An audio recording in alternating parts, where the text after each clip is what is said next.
começar, então, aqui. Aula 25. Sistemas operacionais, aula 25.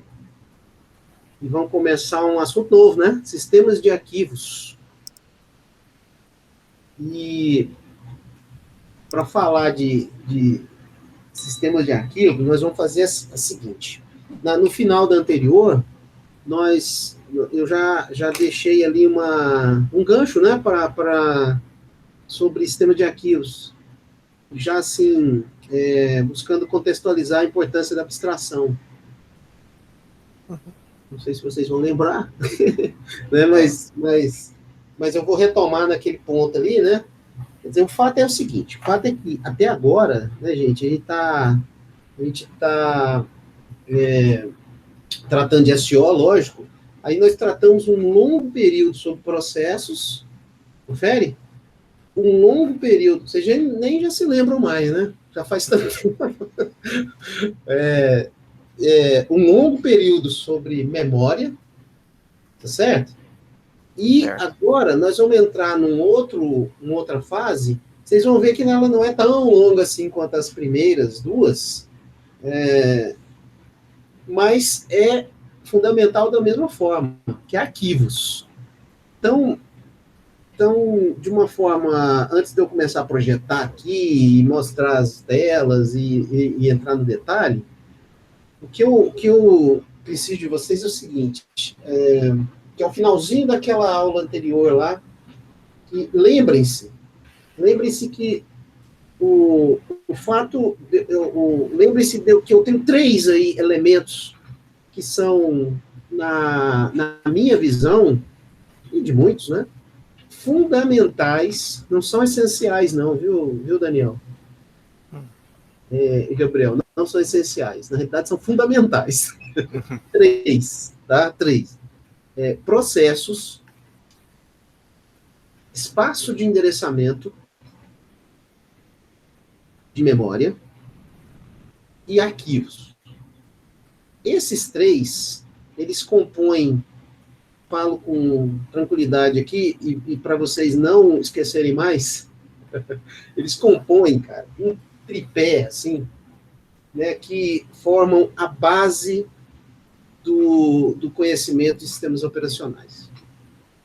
Então, se você consegue discutir sobre, resolver alguns problemas, eventualmente implementar alguma solução envolvendo processo, memória e arquivos, você já está aprovado na matéria. Pois é uma brincadeira aí, mas é só para vocês entenderem o que eu quero dizer. Então quer dizer que os outros elementos não são importantes? Eu não disse isso. Tá certo. Na hora da prova, esquece, né, Gabriel? Enfim, né, tá brincando aí, velho. Então os outros elementos não são importantes? Eu não disse isso, né? Claro que são importantes. Mas o conhecimento desses 3, com uma certa profundidade, um nível de detalhamento, ajuda você a entender sistemas de computação. Né? Porque a gente busca abstrair alguns elementos para entender a complexidade do detalhe. Né? Então, é com esse discurso que eu vou abrir a terceira parte desse tripé, tá certo? E depois, vocês vão observar que depois, na sequência de arquivos, a gente trata também de I.O., né? E aí a gente vai para o detalhe ali sobre como que especificamente os arquivos são efetivamente armazenados, né, em disco, por exemplo. Por exemplo, porque não é a única forma de armazenar, né, os arquivos. Mas vamos tratar de arquivos com uma certa abstração, então, tá? Então, beleza? Então, processo, memória e arquivo. E memória, eu falei espaço de endereçamento, né? Sim. Por que espaço de endereçamento? Porque é o gancho que eu preciso para começar a falar de arquivos. Repare o seguinte, vou agora começar a compartilhar as telas. Repare o seguinte, quando eu falo de arquivo, eu tenho um porquê. Apesar de parecer assim, muito, talvez para vocês, óbvio, mesmo apesar de parecer óbvio, eu quero fazer umas retomadas para vocês terem a base do conhecimento da área de sistemas, certo? Porque como assim que eu estou falando base? Óbvio. Porque, pô, eu tenho certeza, pelo menos vocês estão aqui na sala, eu tenho certeza que vocês sabem o que é um arquivo. Entende? Assim, claro, quem vai assistir depois desse vídeo, eu não posso afirmar, eu não os conheço. Mas eu tenho certeza que vocês sabem pelo arquivo. Olha, vocês são estudantes de computação, lidam com isso, criam arquivos, apagam arquivos, usam diretórios, pastas, não é isso? Certo? Confirma para mim. Né? Claro, claro, porque é um cotidiano de usuário. Né? Vocês não são usuários comuns, né? Vocês são praticamente bacharéis em ciência da computação e engenharia de computação, né? É claro, né? Certo. É só questão de pouco tempo. Daqui a pouquinho, é só questão de tempo. Então, vocês não são usuários comuns, óbvio, né? Mas aí pode parecer, e eu vou abrir esse parênteses para a gente começar a falar, pode parecer, não, professor, mas você está falando coisas que eu já sei. Mas um pouquinho de paciência para eu articular com vocês a base de por que a gente precisa de arquivo e entendendo a noção de processo e de espaço de gerenciamento de memória, tá certo? Então, dentro dessa paciência, aí eu vou pedindo para vocês paciência para a gente ver, assim, no fundamento, o que, afinal de contas, é um arquivo, tá certo? Ou são arquivos. Igual a gente fez com processo, igual nós fizemos com memória, aí nós vamos fazer com arquivo também, tá certo? Eu vou ter, assim, eu espero perceber se estiver ficando muito redundante com o conhecimento de vocês, tá? Mas eu acredito que vocês sabem o que é um arquivo, sim. Né? Eu não vou perguntar para vocês, não, senão vocês vão se enrolar. Mas aqui. Bom, arquivo é uma forma de armazenar, né? Claro. Né? Eu acho que isso é indiscutível. E é uma forma de armazenar. Ó, ficou melhor agora. Não sei se aumentou para vocês aí também. É isso que nós estamos falando, sistema de arquivos. E aí eu quero partir de três de novo, né? Eu quero partir de três argumentos para a gente entender a abstração de arquivo, tá? O primeiro é esse aí. Então, no título está aí, armazenamento de longo prazo. Quer dizer, eu preciso de alguma maneira, de alguma forma, o meu sistema precisa de alguma maneira de armazenar dados em longo prazo. E o que eu chamo de longo prazo, um long term, né, como está no texto? Eu chamo de armazenar um dado, ou armazenar dados, eu vou usar a palavra dados, ok? Armazenar dados de tal maneira que esses dados perdurem, mesmo que o processo que tenha criado esses dados desapareça. Né? Não, professor, mas isso é muito básico. É mesmo. Mas eu quero usar conceitos aqui para a gente seguir e depois chegar em como é que eu implemento esses arquivos no disco, tá? Ou como é que eles vão efetivamente alocar espaço no disco. Então, vamos lá. Então, número 1. Deve ser possível armazenar uma quantidade muito grande de informação. O que eu quero dizer com essa primeira aqui? Ó? Deve ser possível armazenar uma quantidade muito grande de informação. Vamos voltar no processo. O que um processo faz? Roda. Roda assim? CPU. Ocupa a CPU, executa funções, executa um programa, enfim, né? Rodando. Bom, se ele está rodando, tranquilamente eu tenho entrada e saída, como qualquer programa de computador. Entrada de dados e saída de dados. E o processo fica manipulando esses dados. Muito bem. E para isso, ele precisa ocupar CPU. Você falou, Daniel. Beleza? Daí está ocupando CPU, nós já discutimos amplamente isso. Muito. Bom, se o dado entra e o processo processa esse dado, né, manipula esses dados e gera uma saída, esses dados, tanto de entrada quanto de saída, principalmente os de saída, eles precisam ser armazenados. E para armazená-los em tempo de execução, eu uso a memória RAM. E a gente estudou como isso acontece lá no gerenciamento de memória. Então, essa parceria processo-memória é fundamental para que aconteça isso, né? Essa memória, a gente discutiu ela o tempo todo, foi a memória qual? Memória RAM, memória, o que nós chamamos em alguns momentos de memória Principal. física. É. O que você falou, Daniel? Memória principal, né, do computador. Não te ouvi, desculpa. Memória principal, né? Isso, então é a memória física. E a gente faz. O nosso grande esforço foi mapear endereços virtuais para endereços físicos.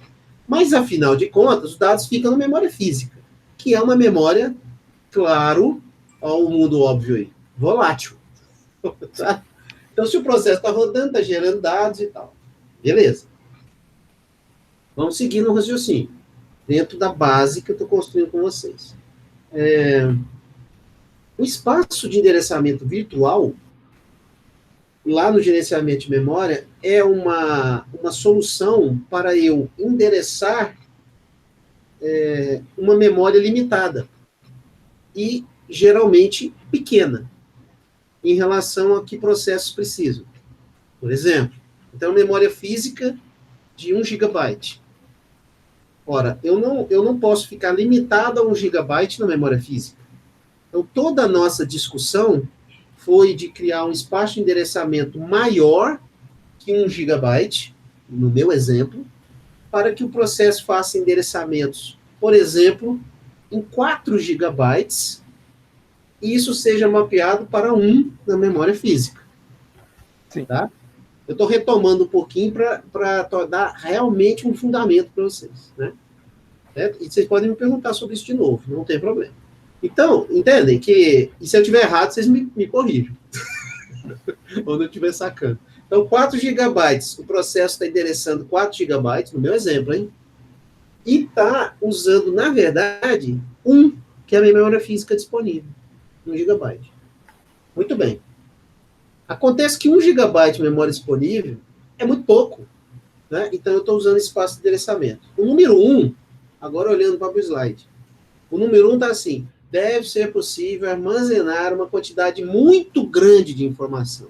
Opa! Esse muito grande é tão grande que não cabe não cabe num 1 GB de memória física, tá? Que eu estou exemplificando. E também não caberia nem no virtual, esse 4 GB. Eu estou falando de grandes bases de dados, né? Que podem ocupar, no meu exemplo, 5, 6, 7, 8, 9, 10, 20 GB, 30 GB. Entende? Então, esse é um excelente ponto para eu ter uma nova abstração no sistema operacional que me permita armazenar muito mais dados do que o espaço de endereçamento virtual me permite, e principalmente, o espaço de endereçamento virtual não armazena, né, mas espero que vocês me entendam, endereça, e muito menos no físico, 1 GB. Então, esse é um excelente ponto de partida. Tá? Muito bem. De novo, quem está me ouvindo, quem está me acompanhando aqui na sala e quem vai me ouvir lá no vídeo, depois quem vai participar, enfim, ver, né? Está pensando, de novo, eu vou abrir os parênteses. Mas isso aí é uma coisa óbvia. Eu não estou aqui, né? Estou aqui para dar um fundamento de ciência da computação. E por que a gente tem essas coisas e que hoje se tornaram tão elementares, né?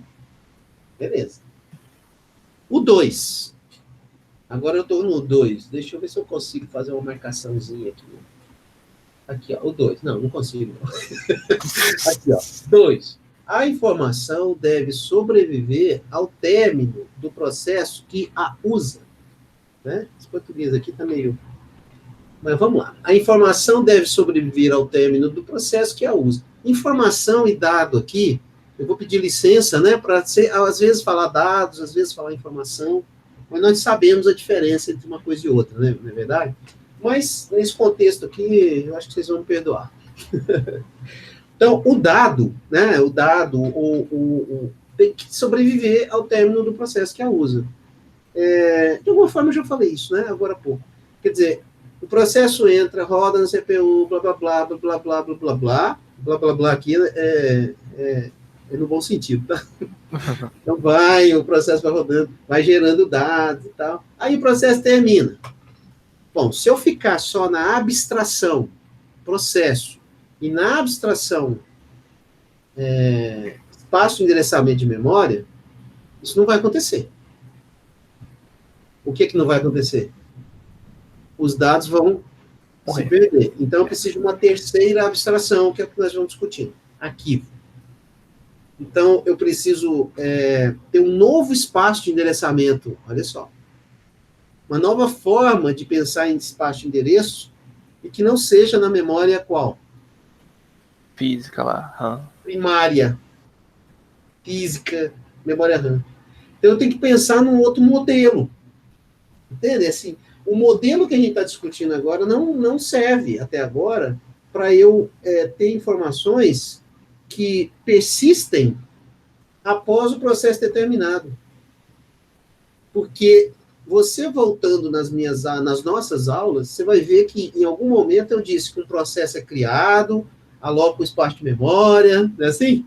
Aí o processo aloca lá, usa o espaço de memória, seja paginado ou segmentado. Aí quando o processo termina, né, eu não uso mais, ele não demanda mais a paginação ou blocos livres de memória RAM, não, então some, né? E é o que a gente fala aí no geral, né, no popular, vamos falar assim, né, que se você desligar o computador, você perde tudo que você fez.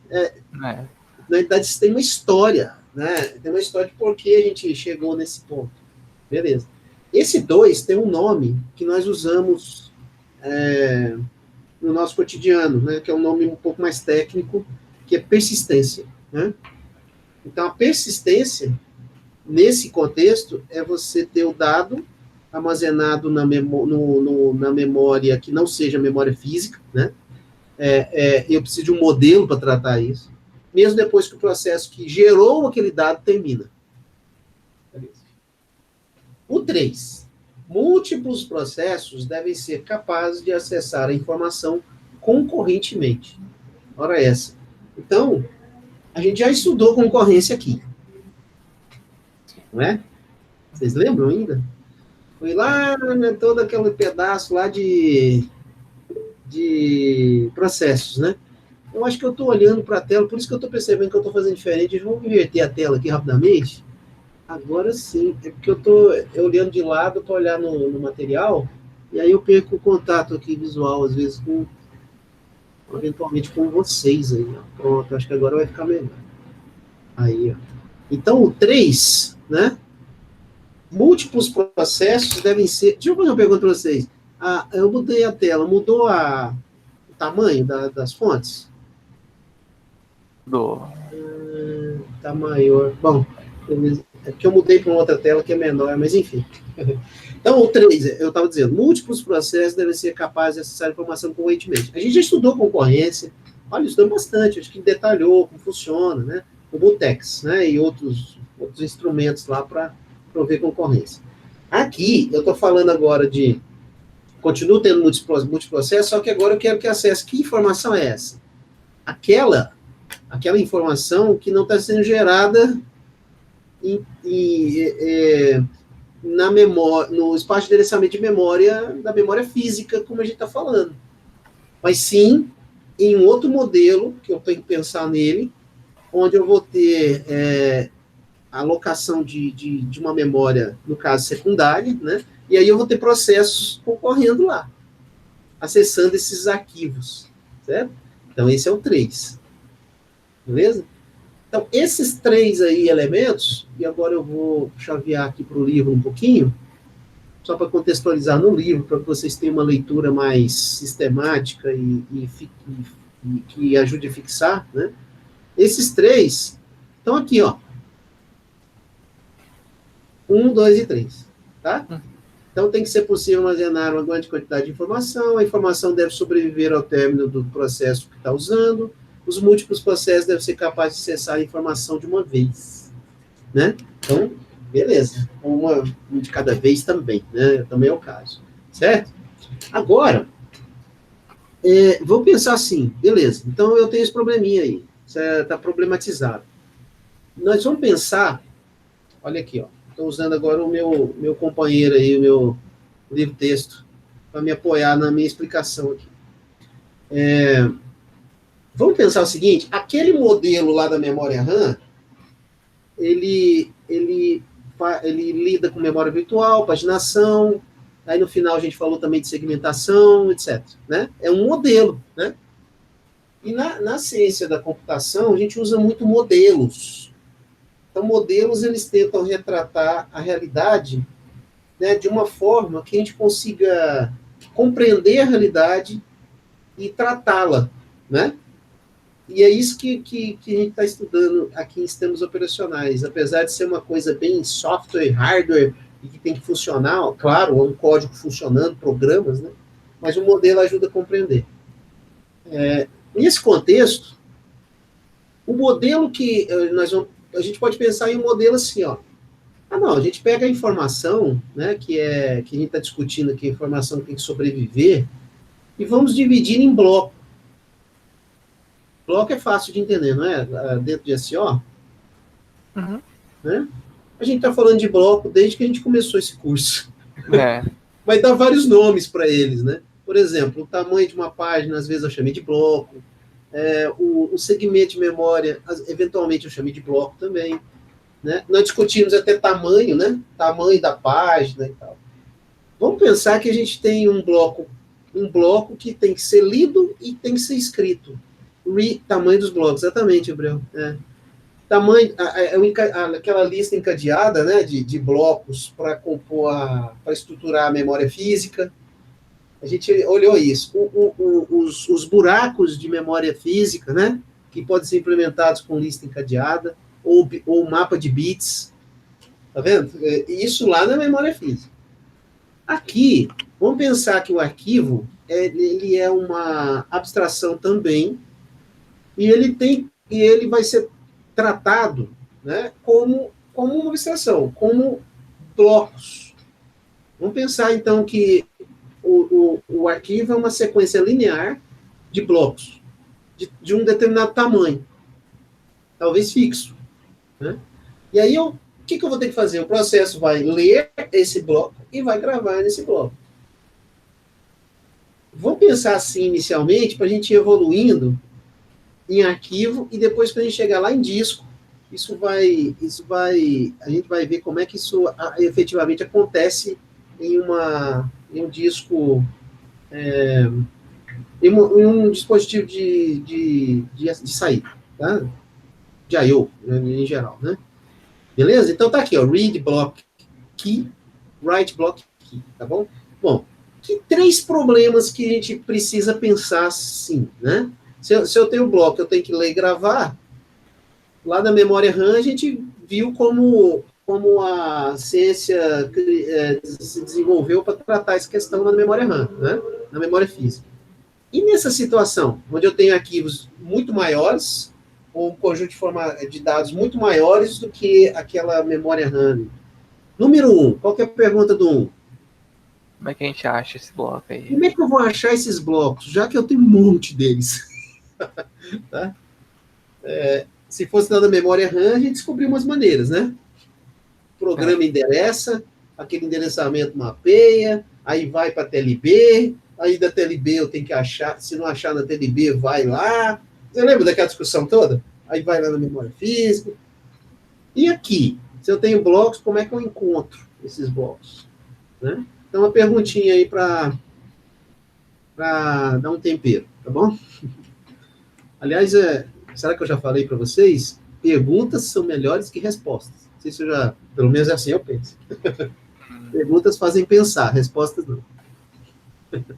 Como é que eu, how do you keep one user from reading another user's data? Como é que um usuário, ele lê dados de outro usuário? Quer dizer, como é que eu consigo fazer isso? Eu tenho o bloco, aí eu tenho o usuário que está usando dados no bloco, E como é que eu faço com que o outro também faça isso?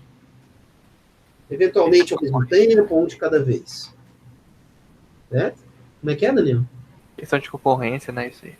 Também. Como é que eu sei, né? O 3 agora. Como é que eu sei quais os blocos estão livres? Veja que não é aquele modelo da memória RAM, hein? Aqui eu tenho um dificultador. Porque esses blocos já estão lá, ficam gravados lá. E não tem processo manipulando eles mais, ficam lá. Pronto. É diferente. No outro caso, o processo manipulava dados na memória RAM e lá aí eu tenho um algoritmo para encontrar quais são, para evitar a fragmentação externa. Lembra disso? Aquela fragmentação externa na memória física. Né?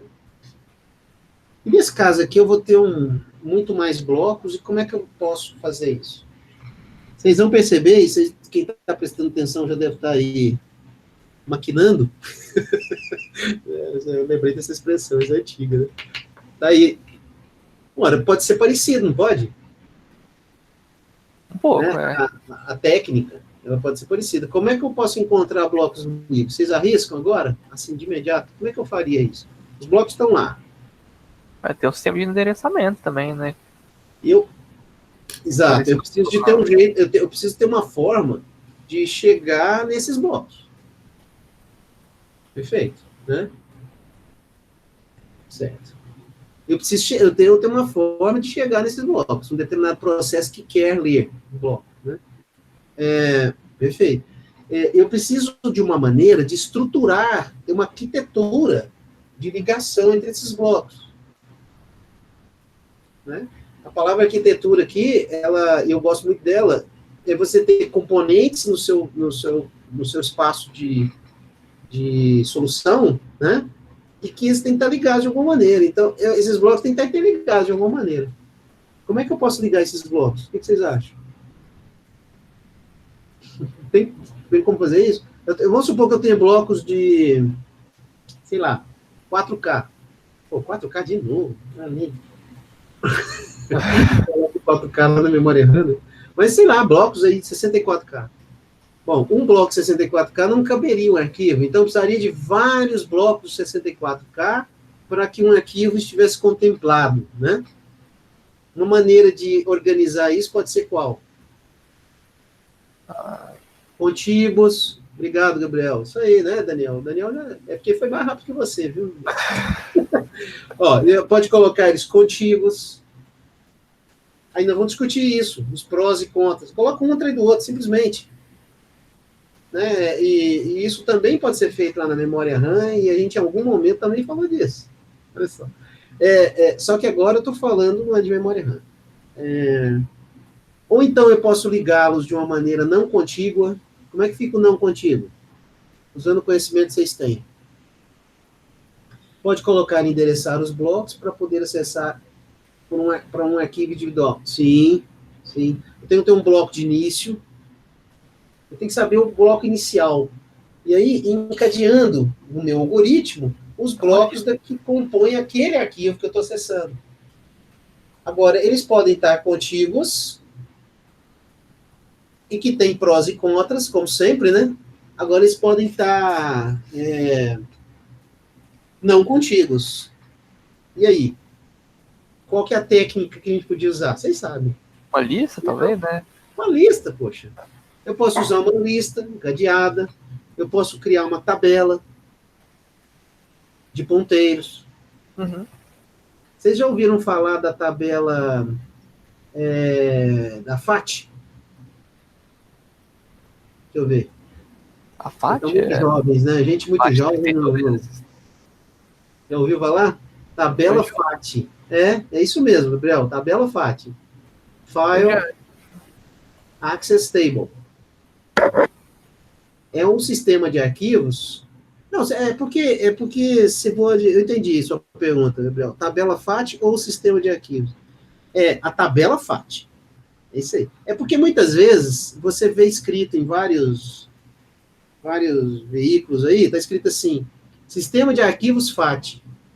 Às vezes isso aparece mesmo, né? Mas a FAT é uma tabela. É a maneira de estruturar os blocos. É uma forma, tá? Que aliás, está em desuso. Tá bom? Está em desuso. Porque tem outros técnicos muito melhores do que a FAT. E nós vamos falar dela. Como é que ela funciona. Pensei que era usada como sistema de arquivos do MS-DOS. E é. Você está certo, Gabriel. É. O sistema de arquivos do MS-DOS, o Microsoft Disk Operating System, saudoso, né? Bill Gates, é FAT. FAT 16, FAT 32. Talvez você já tenha lidado com isso. Hã? Se você quiser formatar um pendrive, por exemplo, você pode escolher para FAT 32 como sistema, não é? Mas normalmente você escolhe o outro, né? Acho que ainda é assim, né? Se você coloca um pendrive, você ainda tem essa opção, né? De ficar usando. Então, é a FAT. Nós vamos falar disso. O que é a FAT? A FAT, eu não vou falar dela agora, detalhe não é momento. Mas a FAT, ela é o 3. Né? Ela ajuda no 3, que eu estou falando aqui, ó. How do you know which blocks are free? Né? Ela ajuda a arquitetura. Como eu falei de arquitetura, criar uma arquitetura de ligação desses blocos para formar um arquivo, né? Porque eu tenho blocos de tamanho fixo, por exemplo, fixos, vários blocos compõem um arquivo. A interligação desses blocos pode ser feita uma técnica, é a FAT.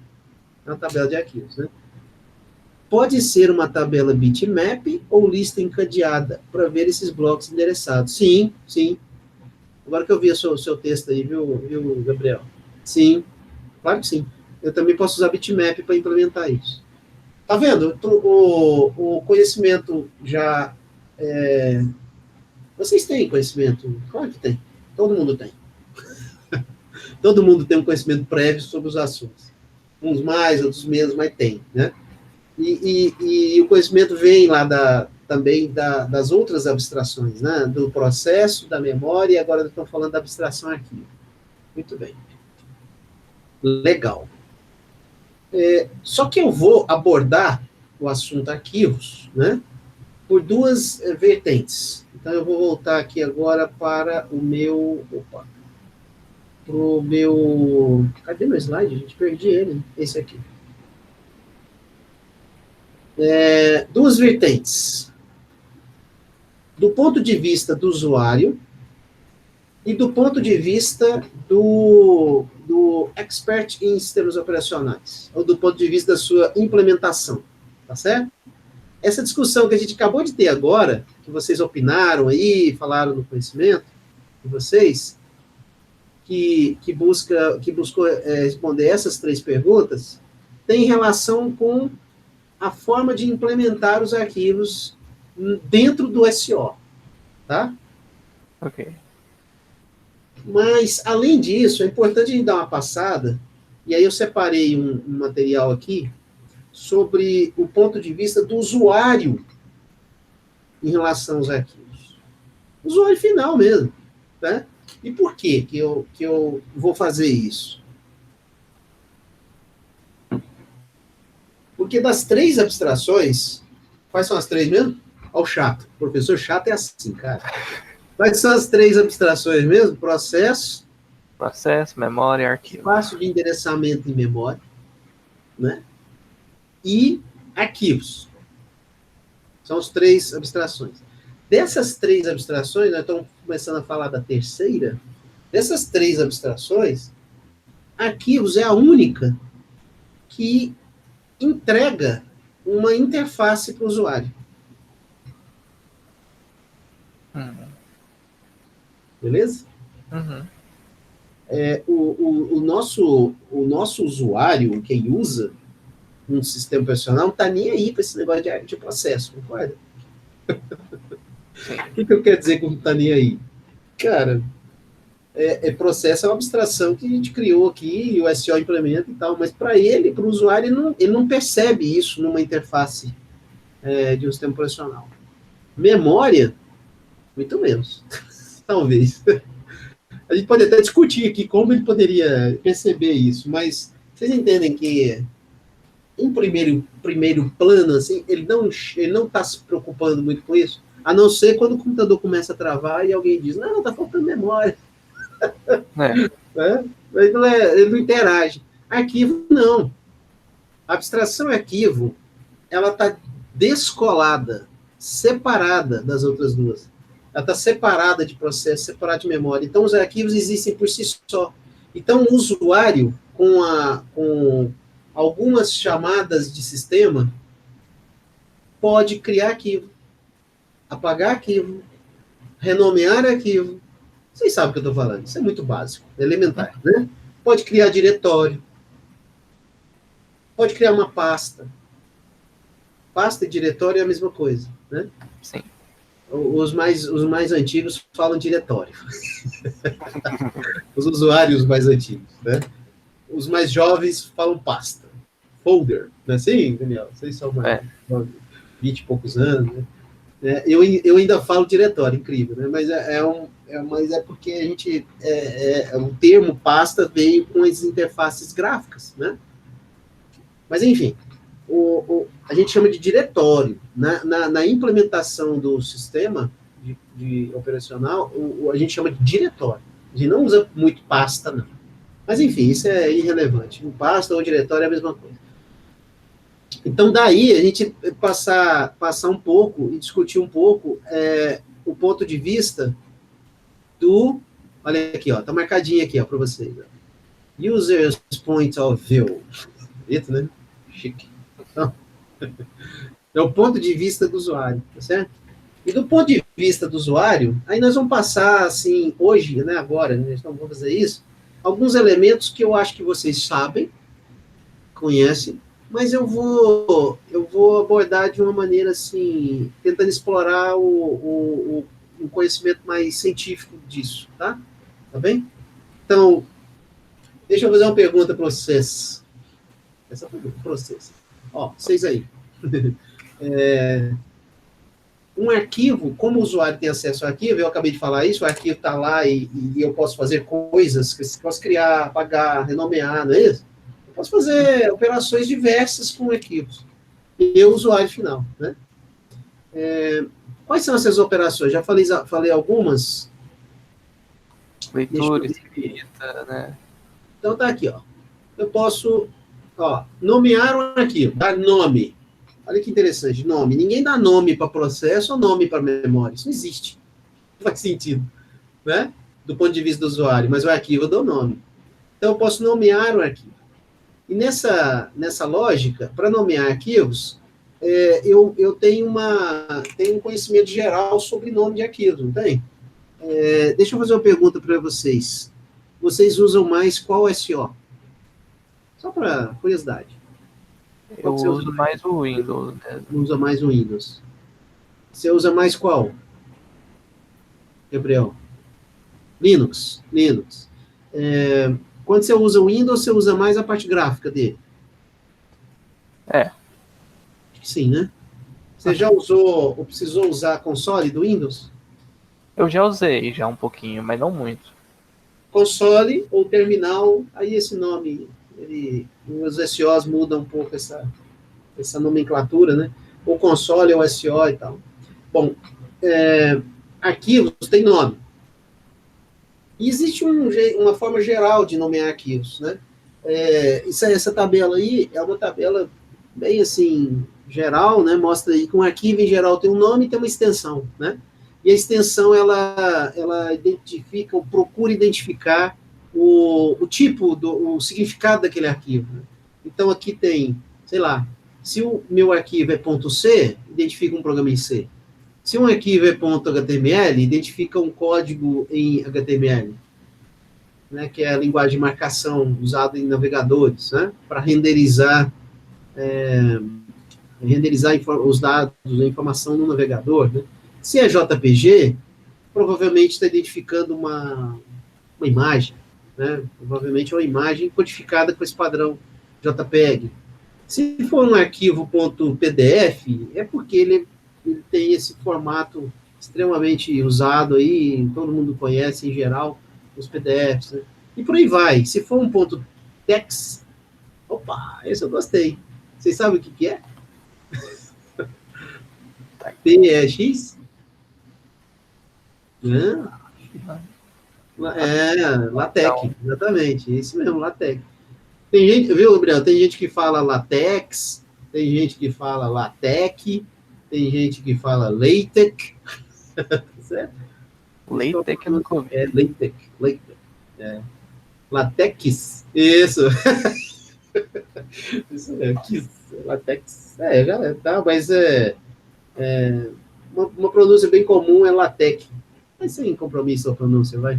Bom entendimento mesmo. O LaTeX, ele é um processador de texto, né? Ele não é um editor de texto, processador de texto. Porque você insere tags, etc. Né? Vocês vão fazer projeto final de curso, vocês vão ter que usar o LaTeX. Pelo menos no IF, é o formato exigido para fazer as dissertações. Projeto final de curso. Mas, enfim, tá vendo? Então, isso aqui é uma informação que muitos conhecem e tal, mas eu posso nomear aqui. Beleza. E essa nomeação de arquivos, aqui tem mais alguns exemplos, ó. Arquivo em Basic, em COBOL, hein? Executável, objeto, programa Pascal, né? Não tem muito segredo nisso, não. O ponto aqui que vale a pena citar é que, olha só, por exemplo, Windows 95, Windows 98, todos usavam um sistema de arquivos chamado FAT16. Aí, ó, tá vendo? É aquilo que você falou, né, Gabriel, agora há pouco. Tabela FAT ou sistema de arquivos, né? Tá vendo? Muitas vezes a gente chama de file system, né, college. A FAT16 é a tabela, a forma de endereçar os blocos, mas também configura o que se chama de um sistema de arquivos do sistema operacional na época, o MS-DOS, né? E aí os nomes dos arquivos eram restritos. Então, restrito o tamanho. Então, você definir arquivos com tamanho de 8 caracteres, e a extensão, no máximo, 3. Né? Então, isso é típico de sistemas mais antigos, aí tem essa citação, né? Hoje, ele não tem esses limites, assim, tão pequenos, né? Os nomes de arquivos podem ter tamanhos até 200 posições, 255, né? Uhum. É verdade que na computação, se escrever suas tags em LaTeX já ganha 70% da nota? Ué, eu nunca ouvi falar isso não, Gabriel, é a primeira vez. Se não escrever em LaTeX, você não ganha nenhum por cento da nota. Se for uma exigência do programa, né, do curso e tal, aí na realidade se torna uma obrigação. Mas eu não sei se é verdade. Não, verdade não, nunca ouvi falar, então eu não sei se não é verdade, né? Não é isso, claro que não, 70%, imagina. Ainda mais em teses, nossa, isso é... o LaTeX é uma ferramenta muito boa, excepcional, para você construir seus textos. Às vezes demora um pouquinho a aprender a usar, admito, né? Porque você tem que conhecer alguns, baseado em comandos, né? Mas com o passar do tempo, eu mesmo escrevi minha tese usando LaTeX, minha dissertação também, né? Já foi mais difícil fazer usando LaTeX por causa das ferramentas. A gente tem hoje o Overleaf, que é uma ferramenta, tem versão gratuita no navegador online. É bem fácil, viu? E outra, rapaz, você não se preocupa com espaçamento, com figura que desloca, isso dá muita dor de cabeça na hora que você está escrevendo um texto. Usando um editor de texto como, por exemplo, o próprio LibreOffice ou até Word, né? Você tem que ficar preocupado com formatação e tal. Mas isso aí, meu cara, tem opiniões e opiniões, é polêmico. Pois é, então, Tem gente que gosta, tem gente que não gosta, então aí dá. Então, aí, ó, você já fez uma pergunta, por que não usar o editor normal de texto? Não, mas o LaTeX é normal. Essa discussão vai longe. Tá vendo? É só uma forma, uma outra forma de fazer, e que a qualidade final do texto é muito boa, é de uma qualidade incrível. Quando você abre um texto final, formato PDF, escrito com LaTeX, é de uma precisão, né? A fonte, os espaçamentos e tal. Uma hora a gente fala sobre isso. Tá? Mas tem lugares que exigem, tá? O uso de LaTeX. Beleza. Olha só o que eu separei para vocês aqui. Eu separei nesse assunto aqui. Opa. Sim, tá. FAT16, FAT32, né? Eu quero falar sobre FAT depois, tá? Porque é a parte da implementação dos arquivos, né? Como é que funciona essa tabela? O NTFS, ele é muito usado hoje no Windows, né? Já em substituição numa evolução da FAT, o Windows usa esse NTFS aqui, Sistema de Arquivos. New Technology File System, tá? Que é o NT, o NT, o que é o NT mesmo? Agora me falhou aqui, eu acho que é New Technology mesmo. Porque o Windows NT, vocês são muito jovens, né? Vocês não vão saber lembrar disso. Mas o NT aqui era, o Windows NT se chamava Windows New Technology. Então agora me falta aqui se o NT era New Technology, enfim. Mas, olha, sinceramente, isso não é de tão importância assim. Né? E muitos sistemas operacionais suportam, então, o nome de arquivos em duas partes, né? Como eu já falei. Aqui tem uma tabelazinha e tal. Estão vendo? Ah, não, vocês não estão vendo essa tela? Estão vendo essa tela? Então, É porque eu compartilhei a... Eu não sei se o tamanho tá bom, viu? Deixa eu ver o que eu posso fazer. Deixa eu tentar aumentar. Ah, não vai dar certo. Então, deixa eu... Quando o Ctrl mais não funciona aqui muito bem. Vocês conseguem ver... Eu não consigo. Full screen. Deixa eu ver o que vai acontecer. O que vocês estão vendo? Me ajudem. O prompt? De comando aí, né? É o terminal. Ah, que bom. Esse aqui, eu vou voltar aqui um pouquinho para eu dar um contexto.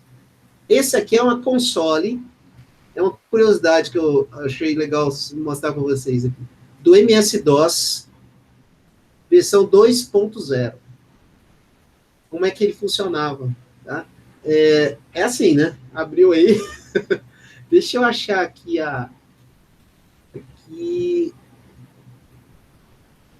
esse cara. Você continua vendo meu movimento do mouse, né? Então. Tá, legal. Deixa eu achar aqui como é que era o boot dessas máquinas. Qual que é? Deixa eu arriscar num desse aqui. Estão vendo aí? Ó, Microsoft Windows. Ah, esse é o Windows 1.0. Windows 1.0. Bem-vindo ao Windows 1.0. Eu vou colocar aqui um full screen aqui. Esse era o Windows 1.0. Ver se eu consigo usar. Bonito, olha. Tá vendo que já tem uma interface que lembra janela, apesar de ser texto?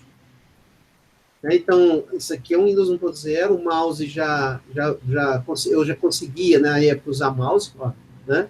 E olha os arquivos, o nome. Sempre assim, no máximo 8 caracteres, e extensão aqui, XE de executável. Já tiveram chance de usar esses sistemas? Não, né? Muito jovem. Eu não usei esse cinema, não. Mas é uma curiosidade que eu achei legal passar para vocês. Tá vendo essas caixinhas aqui, o A, B e C? São as unidades de disquete, né? Então, as máquinas nessa época, algumas, muitas vezes não tinham nem HD. Nem HD tinham. Então, elas tinham as portinholas, né? As portinhas e os drivers para encaixar o disquete, né? Então, você precisava chavear aqui. Deixa eu ver se funciona aqui, ó. Então, isso aqui estão no disquete A, esses arquivos estão no disquete B, e esses aqui no disquete C. Né? Então, era assim. Esse é o Windows 1.0. E voltando aqui, deixa eu ver o que nosso amigo tem para me oferecer aqui também. Tem uma versão do MS-DOS. Mas agora eu não vou achar e eu acho que eu vou perder tempo aqui. Esse aqui, ó. Esse aqui é o MS-DOS. Então, o MS-DOS, ele não é o Windows, certo? É só o MS-DOS. Então, você ligava a máquina, boot, e nós vamos falar sobre como funciona esse processo de boot aí nessa parte do sistema de arquivo, tá? O funcionamento das partições e a MBR, mas esse é outro assunto, é lá na frente um pouquinho. Então, repare o seguinte, esse cara aqui, eu vou colocar em full screen, olha, é o MS-DOS, tá? Então, comandozinhos, eu não lembro mais nada, mas vamos lá. Olha só. para limpar a tela. Esse dir aqui mostra os arquivos, tá? Então, vamos supor, eu quero criar um arquivo, tá? Só para vocês entenderem. Vou copy on, então vou copiar da console para um arquivo. Então, eu vou colocar aqui o nome de um arquivo. D1, em homenagem aí ao Daniel. D1.txt. Então, estou copiando da console para D1. Então, a sysout, a saída do que eu vou colocar, vai para o arquivo d1.txt, né? Certo. Vou colocar aqui, ó.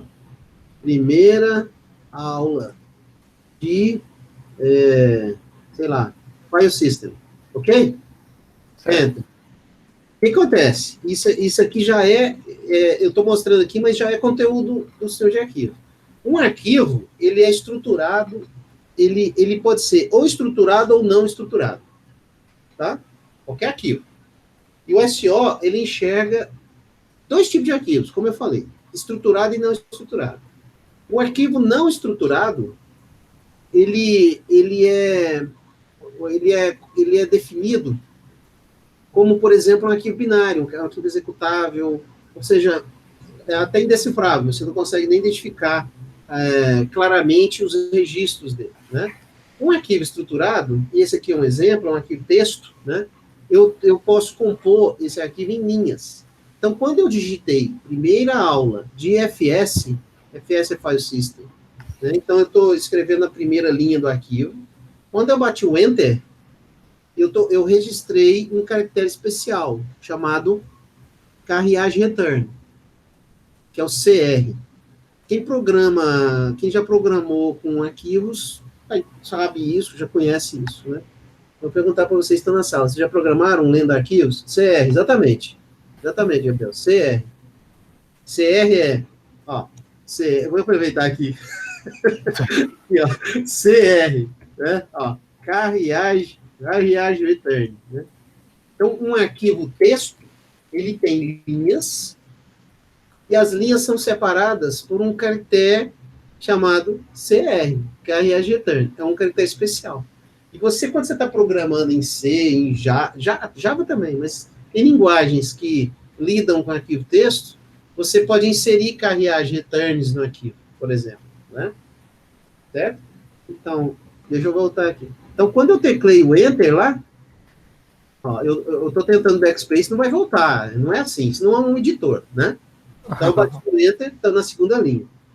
Vê lá. Então, aqui é a segunda linha do meu arquivo aí. Do meu arquivo. Carreagem return de novo. Beleza. Eu não quero mais brincar disso, eu quero terminar esse negócio. Então, Ctrl Z, em geral, o MS-DOS usa o Ctrl Z para terminar, para salvar o arquivo. Ó, então, um arquivo copiado. Beleza? A vida do MS-DOS não era muito fácil, não, era tudo assim. E agora, como é que é o comando, meu Deus? Type? Eu acho que é type ou cat. Cat eu acho que é no Linux. Type, né? Type d1.txt. Para ele mostrar o conteúdo do arquivo. Então, ele mostrou lá. Ele mostrou uma linha abaixo da outra porque ele processou. O type, ele vai linha por linha, sequencial, né? Sequencial, e a gente vai falar também da diferença sequencial, indexado. Tá? Então, sequencialmente, ele leu D1, abriu o arquivo D1, e eu quero explicar depois o que é abrir um arquivo. Tá aqui, né? O sistema operacional abre um arquivo, deixa disponível um pointer para a primeira linha do arquivo, e aí eu leio a primeira linha do arquivo, e vou lendo. Quando eu vou lendo caractere por caractere, eu vou encontrando o quê? A, espaço, AULA. Vocês estão entendendo, né? Uhum. Aula de FS, e vai lendo, até encontrar o quê? Até se encontrar, né? Um CR. Especial.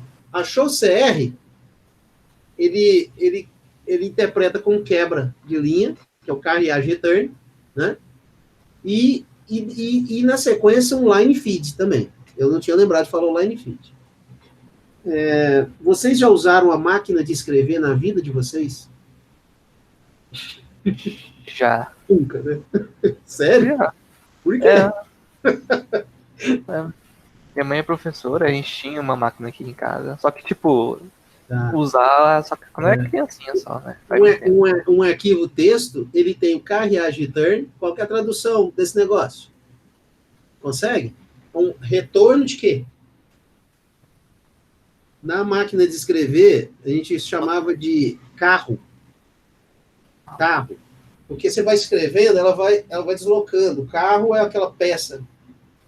Podia ter um vídeo agora, né? Mostrar, mas vocês estão entendendo. Não é tão difícil de entender. A máquina de escrever, você está escrevendo, ela vai deslocando o carro. Então, o carreage return é o quê? É um movimento mecânico de trazer o carro para a esquerda. Então, você está escrevendo, o carro está indo para a direita. Está escrevendo no papel, né? Batendo no papel. Aí você volta, é o carreage return. E, ao voltar o carro para a próxima linha, também tem o line feed. Né? Então, são 2 caracteres. Quando eu bati o Enter, eu registrei 2 caracteres, o carreage return e o line feed. Por isso que eu caí para a linha de baixo. Né? E lá no segunda linha do meu arquivo, eu escrevi Ctrl Z, eu gravei. Certo? É isso. Então, um arquivo sequencial e texto é muito simples. Você pode fazer um programazinho, ó, tarefa. Faça um programa em C que crie um arquivo texto e depois faça a leitura do arquivo. E mostre ele na tela. Programazinho, fácil de encontrar, né? E até de fazer. A C tem diretivas para isso. Abrir o arquivo, gravar no arquivo, ler do arquivo e tal. Beleza? O que mais que é curiosidade aqui no nosso amiguinho MS-DOS, né? dir é o correspondente ao LS, né? Então tá aí o nosso amigo aí. Diretório, né? Então, para usar mkdir, aliás, mkdir não, mkdir não. Não, peraí, mkdir é no Linux. Eu acho que é MD. Ai. Eu vou passar vergonha aqui. MDA. Oh. O que é MDA? Eu criei um diretório chamado A.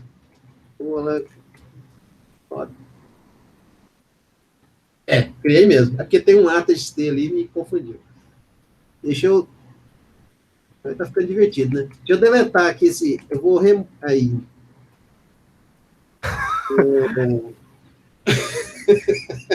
Não, RN é do Linux, tá? Del. Aqui é Del. Del A. Ups. Ó, Tab não funciona. Essa foi boa. Eu tenho que ler o Tab aqui. Não tem Tab, tá? Para completar o comando. A.txt. Aí, ó, deletei. Então, ó, eu criei um diretório chamado A. Estão vendo aqui? Eu não tenho mouse aqui. Aqui, né? Adir. Então, eu posso entrar no diretório... Pô, que nome infeliz, né? Peraí. MD meu diretório. Ixi, acho que não vai caber. Vamos ver o que ele vai fazer. Ops. Esse é o hábito. O LS é do Linux. Olha lá, ó. Viu que eu criei um arquivo chamado... Um diretório chamado meu diretório? Olha o que ele fez. Muita limitação, né? Meu direct, com letras maiúsculas. Porque todas as palavras, ou melhor, os caracteres usados em nome de arquivo, em nome de diretório, tem que ser maiúsculas no MS-DOS e ter o tamanho máximo de 8 caracteres. Então, ele truncou, né? CD meu direct. Aí eu entrei no diretório. Bom, viu aí, curiosidade para vocês. Então, o diretório que há no MS-DOS antigão, né? Não é Case Sensitive, não é, Gabriel. Exatamente. Se você criar MD Gabriel, tá vendo? Assim, ó, né? Vou criar um diretório chamado Gabriel. Tá, não adianta, ele vai... Nossa, eu tô até travando para digitar o comando. Eu não lembro. Gabriel, tá vendo o que ele fez? Ele colocou tudo maiúsculo, tá? Ele não é que esse estilo, não. Então, nós estamos falando do MS-DOS, viu, meus caros? Antigo e tal. Ele era assim. Olha esse aqui, ó. Essa aqui é a interface do Windows 3.1. Usei demais isso aqui, muito. O Windows 3.1 era o quê? Era o MS-DOS, aquele que eu acabei de mostrar. Aí você ia lá no comando, naquela linha de comando que eu acabei de mostrar, e escrevia lá Win, W-I-N. Aí ele chamava um programa chamado Windows, para fazer uma chamada. E aparecia essa tela aí. Olha assim, Windows 3.1. Tá? Então aqui tem um File Manager. Nós estamos falando de arquivo, né? Olha o File Manager. Abre o File Manager. Nossa, cara, voltei agora. Olha só. Sabe que ano que eu usava isso? 1990... 89? 90? Por aí, viu? 91, sei lá. Olha aqui. Olha o sistema de arquivos do Windows 3.1, tá? Tá vendo os disquinhos em cima? Tô. Então é o que o usuário tinha na época, tá? Então ele colocava, opa, olha que legal, ele simulou até um disquete fora do lugar. Né? Eu nem esperava isso, é um disquetezinho, tá? Saiu, retry, você tem que colocar o disquetinho lá, senão ia dar problema. O B, ó, deu um barulhinho, vocês ouviram o barulhinho ou não compartilham o som? Hã? Ouvi. O barulhinho, poxa vida, hein? Saudade, hein? Ó, o A aqui, né? Então é isso, aqui os arquivos, ó, mas as restrições eram as mesmas, sabe por quê? Porque era MS-DOS, mas era MS-DOS ainda. O sistema operacional era MS-DOS, e o Windows, ele veio como um aplicativo, você pode entender assim, sabe? Uma aplicação que rodava acima ali do MS-DOS. Quase que como uma cara gráfica apenas, para o sistema operacional, para o MS-DOS. Então, as restrições de arquivo continuavam, olha aqui, ó. Os nomes, sabe? Aqui já tinha, é verdade, já era minúsculo, tá vendo aqui? Então, já se aceitava, eu não lembro se era aquele sensitive, aí é forçar demais a minha memória.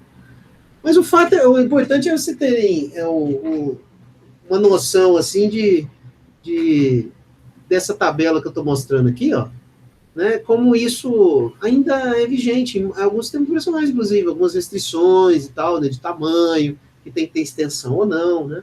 Por exemplo, o Linux não cobra extensão, né, ele não exige que haja uma extensão, não é verdade? No entanto, é bem-vinda você ter extensão para associar com aplicações que usam aquele arquivo, né. Legal, né? E aqui eu acho que eu tinha também do Windows 95, eu acho que eu fechei, viu? O Windows 95 foi um marco da história da Microsoft e da aplicação. Aqui o Windows 95, deixa eu ver se funciona. Funcionar, tá botando. Boot. Ele simula perfeitamente a máquina. Start Windows 95. Meu Deus. Agora eu voltei, não faz tempo isso aqui. Então, o Windows 95, ele já foi um sistema operacional nativo Windows, né? É o que a Microsoft vendia na época. Não é o MS-DOS, era o Windows 95, era o Windows 95. Uhum. Como sistema operacional, com suas características próprias e tal. Mas claro, né, gente, com base no MS-DOS, claro. Tá demorando demais, não tô entendendo. Opa, ai meu Deus. Vai dar um dead daqui a pouco aqui, uma tela azul. Olha só. Então tá aparecendo. Aparecendo a tela verde aí? Tá. Legal. Então, tá aparecendo. Nossa, demora demais. Desse jeito eu vou ficar aqui até. É bem como era mesmo. Uhum. Realista, né? Até o tempo que levava para. Meu Deus, isso mesmo. Tá vendo? Aí ele já não tinha mais. Porque o outro, o boot era no MS-DOS, aí o Windows 3.1. Agora não, o boot já era o Windows 95. Então, aqui esse run aqui é para executar algum comando. Nossa, vai funcionar? Command. Ops, não, vai dar errado isso aqui. Errado. Aqui eu conseguia chamar a console. Vamos ver se vai dar certo. Command. Nossa, que demora. Vai, filho. Aí, ó. Viu? Aí o MS-DOS foi tratado como um prompt, né? A gente chamava na época de prompt, que é console, né? E aí ele já está um pouco mais sofisticado, né? Você vê que os caracteres já são, ó, ele já tem uma tentativa de usar nomes mais sugestivos, né? Olha esse cara aqui, ó, uma descrição. Mas o nome na gerência de arquivos ainda era limitada. Repare aqui, ó, setup till 1. Né? Aí no ambiente gráfico eu podia achar com esse nome aqui, ó. Mas da console eu ainda estou restrito, tá vendo aqui? Então ele criava, truncava nomes, colocava esse tio 1, tio 2, tio 3, virava uma confusão, rapaz, nos nomes de arquivo. Então é isso aí. Não, a barrinha, não, a barrinha é invertida, é verdade. Gabriel fica com Linux aí, né, Gabriel? A barra ela é invertida, né, no Linux. Não, é uma barra, né? Aqui eu acho que é, como é que é? CD, acho que é assim, ó. Ixi, cadê minha barra invertida? Tá aqui. É, isso mesmo. Geralmente o C, dois pontos, era o HD. E aí o A, B e C eram os drives de disquete. Diga, Daniel. O motivo da gente usar o C ali é por causa que o A e o B era disquete? Isso. É isso mesmo. Porque era muito comum os computadores de 8 bits, principalmente, o uso apenas de disquete. Não havia HD. Então, a gente sempre usava A e B, A e B. E isso é histórico, isso, né? Então, o CD, ou o HD, é o C. Até hoje, né? Até hoje, cara. Exatamente. E o D, dois pontos, passou muitas vezes a ser usado como um pendrive sem série, né? Ou um HD externo, enfim, um dispositivo além do HD, né? Aí era o D. E até hoje é assim, né? Muitas vezes você monta o D, monta o E, né? Uhum. Mas o C fica preservado como HD. Acho que o Windows hoje está assim, né? Ele usa C ainda? Usa, mas eu acho que tem como mudar. Eu não uso muito o Windows. Eu uso bastante o Linux e o macOS. Eu não uso muito sequer. Beleza. Tá aí, gente, um campo aí da curiosidade, mas é uma curiosidade, assim, mapeada no que a gente está falando, tá? Ela, aqui, ó, dentro dessa parte aqui de arquivos, ó, tem todo um conjunto de slides, mas em vez de eu ficar falando esses slides aqui, esse negócio meio enfadonho aqui, é mais fácil mostrar lá, né? Essa árvore aqui é a forma com que os arquivos são organizados, né? Em um sistema operacional geral, né? Então, se eu voltar ali no nosso amigo Windows, aqui, ó, Windows não, vou pegar esse cara aqui, cadê o full screen? Aqui, tá. Eu criei um diretório chamado Gabriel, né, Gabriel? Eu acho que você me permite. Vou acessar o diretório, obrigado. Gabriel, beleza. Tá vazio, não tem nada. Só que ele cria, e isso também tem nos slides, mas não vou ficar falando nos slides, não precisa. Um sistema de diretórios, e mesmo que vocês entendam um pouco, mas é bom a gente frisar, quando você cria um diretório, o sistema operacional cria um diretório vazio. O diretório é para organizar, né? O conjunto de arquivos por assunto, por tópico, etc. Né? Então, o nome do meu diretório aqui é Gabriel, tá aqui, ó. Meu direct, tá no disquete A, não tem label, nossa. Então, dá o meu diretório, Gabriel, tá. E o diretório, quando ele é criado, ele é criado vazio, mais ou menos. Um diretório, ele é criado com 2 subdiretórios. Olha a curiosidade agora, né? Um subdiretório chamado ponto e um subdiretório chamado ponto. Acho que vocês estão visualizando aí na tela, né? O que é o diretório ponto? Acho que vocês sabem. É um conhecimento geral aí de uso de sistema operacional. Para que serve esse diretório pontinho?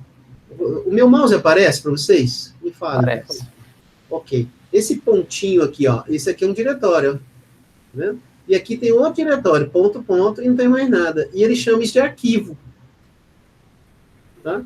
O sistema operacional, ele abstrai o diretório como um arquivo, tá? Do ponto de vista do usuário, é uma pasta, beleza? Organizadora, né? Um diretório. Mas do ponto de vista do sistema operacional, ele entende isso como um arquivo, tá? Mas vamos lá. Diretório corrente, isso mesmo, atual, isso mesmo, Gabriel, perfeito. Working Directory, isso aí. Então, é o current, né? O diretório corrente. Então, se eu fizer assim, cd, ponto, não acontece nada. Agora eu não vou saber como é que eu vejo o diretório corrente. Eu não sei. PWD no Linux. Eu não sei. É dir mesmo, né? É um dir. Deixa eu limpar essa tela. Dir. Ó, diretório corrente. Se eu fizer cd, ponto, fica no mesmo lugar. Não aconteceu nada. Se eu fizer cd, ponto, ponto, o que acontece? Volta. Volta no nível, né? Então, volta lá no meu direct. Ó, ponto, ponto. Se eu fizer outro dir, aí eu estou no meu direct. Meu direct, no disquete A, Gabriel. Certo? Então, sempre é criado assim, ponto e com ponto, ponto. No Linux também. No Linux também eu tenho esse artifício aí do ponto e do ponto, ponto. Sim, os dois, né? Hã? Os dois funcionam assim. Sim. CD, Gabriel. Vocês estão vendo que eu faço CD e não mostra onde eu estou? Isso fica mais difícil, né?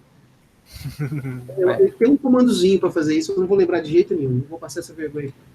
Tem um comando, o prompt. Eu acho que é prompt, não sei se tem help. Não lembro mais nada. Prompt, sei lá. SO,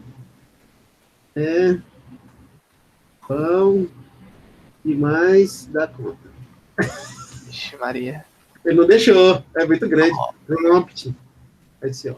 Ele muda o prompt. Eu não lembro mais como é que faz para colocar o caractere, não lembro mais não. Não vou lembrar mais não. Mas, beleza. Nem sei como faz para voltar no original. Voltou. Tá? Então, essa estrutura de diretórios é o que esse slide aqui mostra aqui, né? Eu posso organizar, né, assim, aqui, uma organização indexada de... Opa, não, estou falando errado. Não, nesse slide não, esse aqui, ó, desculpe. É outro caso aqui, ó. Onde é que está? Não é isso não, lá ainda eu vou falar, é de arquivo indexado, tá? É porque eu decidi falar de diretórios porque é mais intuitivo agora. O sistema de diretórios é assim, né? Eu tenho o diretório raiz e tenho os arquivos naquele diretório raiz, né? No nosso saudoso MS-DOS, eu tenho o diretório raiz que é esse aqui, ó, vou lá para ele, ó, cd barra, cadê a barra? Limpar a tela, dir. Né? Não deu para ver. Então, aqui, ó, a barra é o diretório raiz que tem arquivos. Beleza, né? Uhum. E, então, aqui, ó, é isso que a gente precisa saber, lembrar. Então, eu tenho um sistema de diretório de nível único, ou eu posso ter subdiretórios, onde eu crio arquivos, e eu também tenho diretório por usuário, né? No caso do MS-DOS, isso não existia. Na época, você ligava o computador, usava, era um usuário só. Eu não tinha como criar usuários, como eu faço no Linux hoje, né? Então, eu posso criar usuário Gabriel, usuário Daniel, usuário Raniele, usuário Gustavo, usuário Márcia, né? E eu, com uma senha, entrar ali e ter o diretório do usuário. Acho que vocês, em geral, sabem disso, né? E aí, cada diretório tem o seu conjunto de arquivos e tal. Isso hoje é totalmente comum, absolutamente simples de fazer, né? E a hierarquia de diretórios, que é algo intuitivo também, porque eu sei que vocês sabem um tanto, né? Eu só quis brincar um pouco lá com as minhas dois. Mas o próprio Linux tem também essa possibilidade de criar diretórios, arquivos embaixo de diretórios, etc. Né? Beleza? Sim. Joia. É isso aí. Esse site, se vocês tiverem curiosidade, ó, se chama pcjs.org.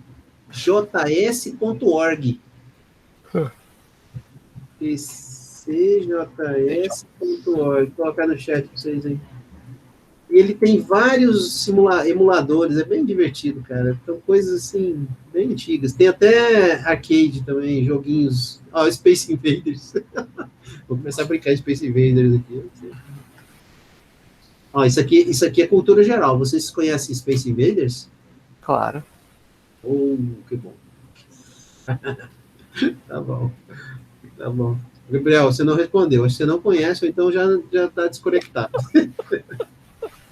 Não? Ah, tá brincando. Você nunca ouviu falar de Space Invaders? Não, então você vai entrar aqui e vai jogar um pouquinho, porque isso aqui é um dos maiores. Não, nunca, é mesmo. Ah, ótimo. Isso aqui é um clássico dos jogos, cara. Nossa, eu enjoei de jogar isso aqui. Ela foi bem minha época da idade de vocês, se menos, né? Bem, é bem antigo. Legal, vou seguir aqui. Agora eu vou voltar um pouquinho. Então, essa parte toda do livro, ó, só para mostrar a vocês o que eu quis com aquele jeito de trabalhar ali, tá? Para falar da nomeação de arquivos, tá? Que é algo muito simples, na verdade, a gente já sabe, né? Aqui, ó, file naming, aqui, ó, file name, né? E também, lá na frente, tem também uma coisa muito simples, no meu entender, fácil de entender, porque vocês já sabem, que é a história dos diretórios, tá? Que é o próximo parte lá, e eu entendo que com essa brincadeira aí dos emuladores e tal, a gente mata na visão do usuário, tá? Mas olha, o diretório de único nível, né? Diretórios hierárquicos, mesmo assim eu marquei amarelo que eu entendo relevante, tá? Para vocês estudarem. Aqui, diretórios hierárquicos. Path names, verdade. Os nomes de caminhos, né? Os nomes de caminhos. Daniel, você está mais habituado na interface gráfica, né? Você falou. Mas eu sei o que é. Não, com certeza você sabe. Claro, você é o bacharel em ciência da computação, né? Então, claro, não, claro. Lógico. Quem está ouvindo aí que é estudante, também, para mim, é praticamente bacharel, né, Gabriel? Praticamente engenheiro de computação. O path name é o nome do caminho, né? Então, nesse exemplo aqui, ó, C:/Windows/desktop. Então, esse cara é o path name, é o nome do caminho. E aí eu tenho a ideia de caminho absoluto e caminho relativo. Windows, aí usando tab. Tem tab. A barra também. É outra barra. Tem que digitar tudo, rapaz. Agora você imagina. Desktop. Então, se eu faço isso, eu estou usando o caminho, tá achando legal. Meu Gabriel deve estar se divertindo. Windows barra desktop, o caminho absoluto, para eu chegar em algum lugar, né? O caminho relativo é um caminho a partir do ponto que eu estou, né? Então, se eu estiver no Windows, CD desktop, é um caminho relativo, que depende do ponto corrente que eu estou no sistema de arquivos. Então, isso aqui, eu vou chegar ao mesmo lugar, chamado caminho relativo. É simples assim, né? Sem confundir, sem nada mais. Olha, alguma coisa além disso, né, a gente já está exagerando. Aqui tem alguns exemplos, o autor coloca, né? Olha aí, ó, Gabriel, perfeito, hein, cara? Você falou, ó, Working Directory, perfeito, é isso mesmo. O autor que também te dá esse nome, que é o diretório corrente. Aí eu posso copiar arquivos, né? Manipular arquivos usando ou o caminho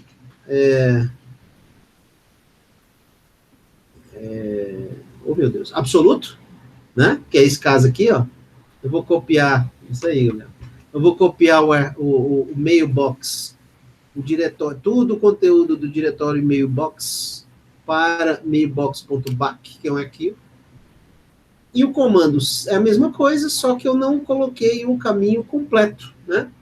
Então, eu estou usando um caminho relativo, porque eu estou posicionado no diretório USR, ASD, né? É isso. Importante ser dito para não passar batido, tá? Mas é algo que é muito conhecido, tá? E aqui essa figura mostra o que eu já falei. Né, que são os diretórios aqui. Aqui o exemplo aqui é do Linux, né? O diretório bin, o diretório etc, o lib, o sr, bem familiar para quem trabalha com Linux. DMP, o diretório USR também tem subdiretórios, olha, AST, JIM, lib, né? E o caminho para chegar aqui, /USR, /JIM. Muito tranquilo, né? Eu acho que tá bom por hoje, né?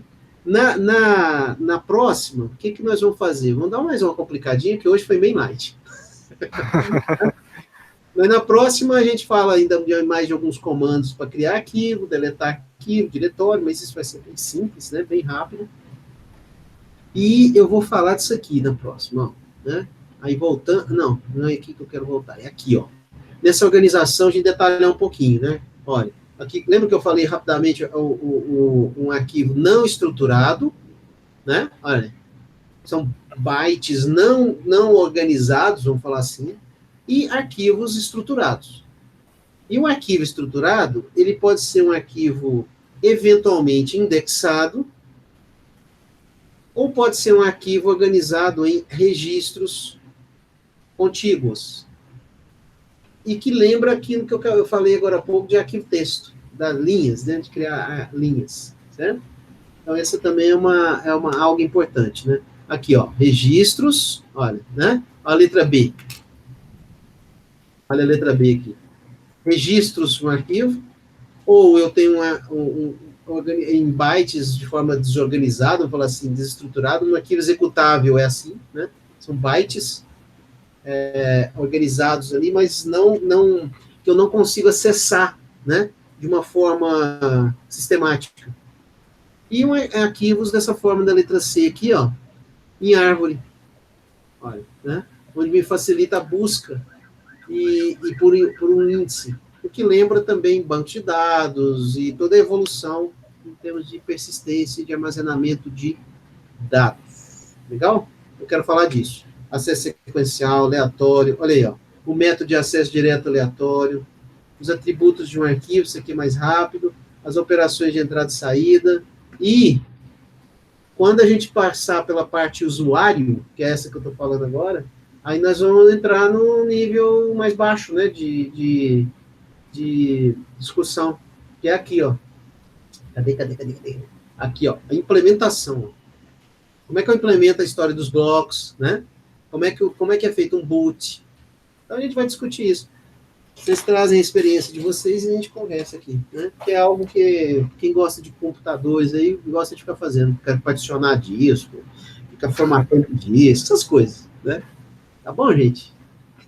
Tá bom por hoje, né? Acho que tá de bom tamanho. Ó, o Space Invaders está rodando ainda.